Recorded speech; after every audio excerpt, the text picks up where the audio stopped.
al dì della Fiera di Primavera,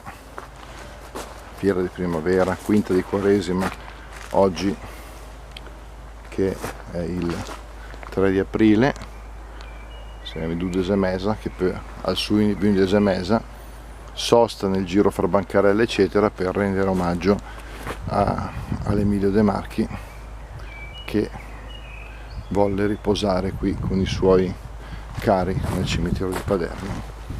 E siccome la fiera la coincide con l'Ufficio Generale di Mort, ecco che costoro che ci hanno preceduto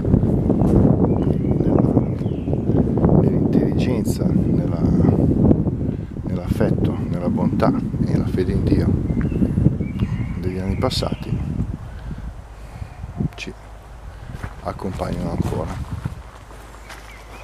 Caro zio Emilio, tanti saluti.